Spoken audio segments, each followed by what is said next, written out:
A large part of Canmore consists of the uncompleted Three Sisters Golf Course on land that was previously part of the Canmore mines. Due to undermining and the real potential for sinkholes, the area was deemed not appropriate for residential development. It was, however, mitigated, making it suitable only for a golf course.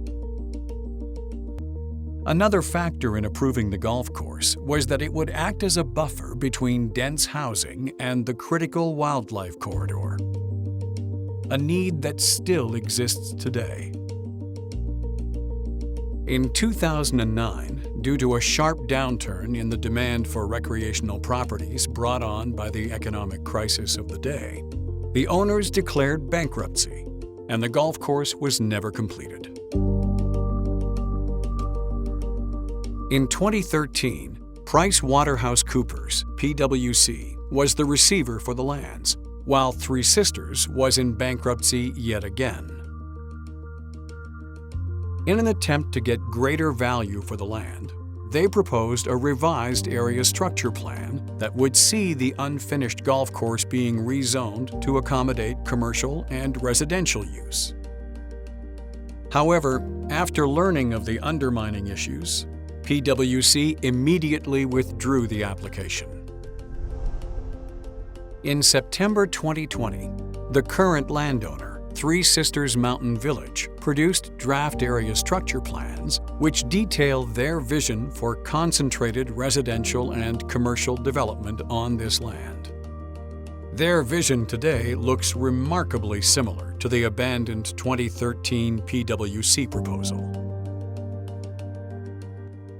The liabilities and dangers of developing on undermined lands in this area are well documented. It is surprising that once again, concerned citizens need to bring this issue to the forefront. The general public needs to realize the potential hazards and liabilities related to the complex system of more than 3,700 kilometers of underground roadways and tunnels, many which exist on the unfinished golf course. It can be hard to imagine what a coal mine looks like underground after millions of tons of rock and coal have been extracted. A common perception is that a warren of tunnels remains, but this is not the case. If we look at the room and pillar method of mining that was used in the Canmore mines, it helps to understand what's beneath the surface.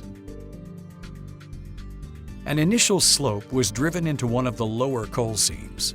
If there were multiple seams, like in Canmore, the shallowest would be mined first to take the pressure off the lower ones. The tunneling was all about airflow. Canmore had some of the gassiest mines in North America, and it was essential that clean air could pass the coal face. Parallel slopes, called jigs, would be driven back to the surface so air could circulate. A level roadway called a gangway was driven across the seam to allow access for the mine cars, while smaller ones, called monkeys, would allow for the airflow. These would be reinforced with wooden supports, but only enough to keep rocks from the roof from dislodging. This grid formed rooms of coal, which were fully extracted, starting from the farthest away from the entrance.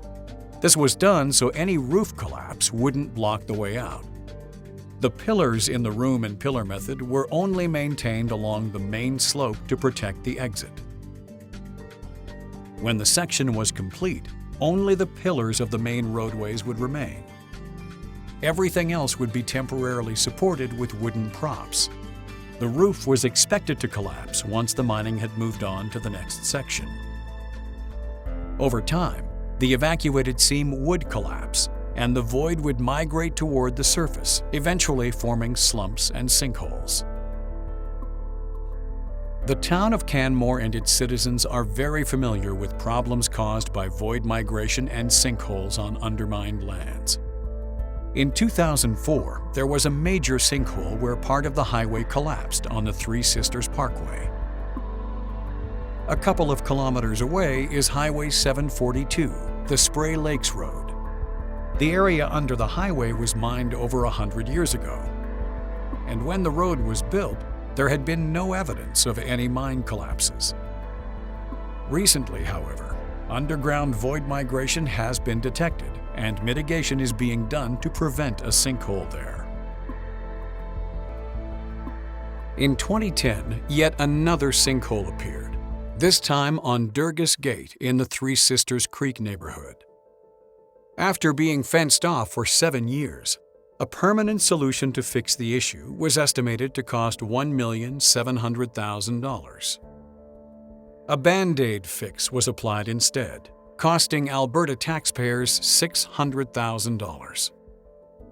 According to the town of Canmore, this surface solution will require replacement approximately every 25 years, costing Canmore taxpayers more money for ongoing mitigations. This is a small-scale example of what is likely to happen if residential and commercial development occurs on the unfinished golf course. There is real potential that the Canmore taxpayers will again be left to pay the bills. The unfinished golf course has always been an area that has been considered too dangerous to build on. In this map produced by Three Sisters Resorts in 1990, a large part of the unfinished golf course was identified as non-development due to undermining constraints. In fact, it was only allowed to be developed as a golf course in the 2004 agreement because there would be very little subsurface site disruption. When we underlay the actual maps of the mine workings in this area, we're able to better visualize what lies beneath the surface. On these maps, the light blue represents heavily mined areas, and the darker blue represents non-mined out areas. Initially, we see the heavily mined area that is fenced off near the Worldmark Hotel. When we reach the northwest end of the unfinished golf course, it is here that extensive development is planned for the village center. The extent of the mining in various seams is evident. Mine workings here were complex, with cavities going from one seam to another, and each seam having a different gradient, some very steep. With steep seams, everything moves down and has the potential to eventually show on the surface. Not all of the mining in this area was in steep seams close to the surface, but enough of it was to create cause for real concern if development occurs here. It seems inconceivable that the Three Sisters Mountain Village 2020 Proposed Area Structure Plan now sees this area with a proposed population of 5,800 to 10,000 people and containing residential, recreational, and commercial development.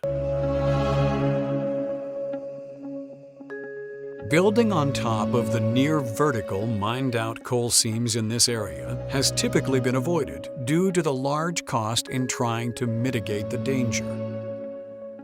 The area behind the Worldmark Hotel is such an area that was bypassed for development and is now permanently fenced off to prevent human access. Another area of concern is the mine workings in the Stewart Seam under the unfinished golf course. Here, where major development is planned for the proposed village center, the coal seam is near vertical and the mine workings are much closer to the surface. The rooms of coal here were completely extracted as the coal was so easy to mine with the help of gravity.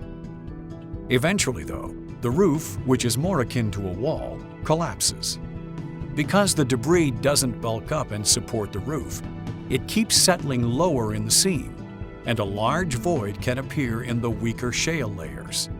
This void can migrate horizontally even to areas that did not have undermining issues. This natural subsidence can cause sudden and unpredictable slumping and sinkholes on the surface.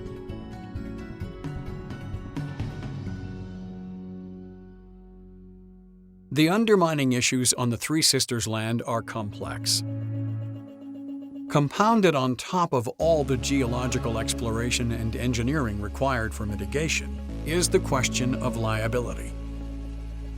The new 2020 Undermining Review Regulation states that the developer must ensure that any engineers they engage have $5 million liability insurance per claim, that covers them for a post-construction period of just 10 years. That same document states the developer carry $5 million liability per occurrence for only a 2-year post-development period. This should raise some serious questions from the residents of Canmore. What happens if $5 million doesn't cover the damages that will incur? There have been multiple bankruptcies since 1982. What happens when there is another bankruptcy? What happens if a sinkhole occurs 11 years later or beyond? Canmore taxpayers, the town of Canmore, and potentially Alberta taxpayers will be on the line financially, just as we are now with the Durgis Gate sinkhole. As Jerry Stevenson stated, we must learn from experience. Undermining on the Three Sisters lands has been of concern to the citizens of Canmore for the past 30 years.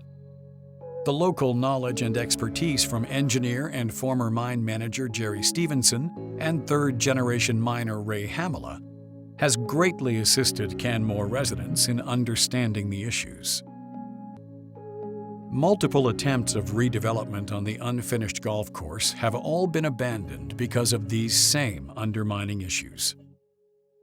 Although the current proposal for redevelopment would have us believe that advances in mitigation techniques can make the area safe, it will never be 100% certain.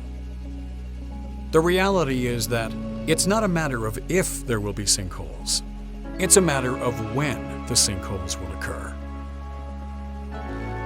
The next steps are up to everyone concerned to make their thoughts known to the town council. Please take the time and act now.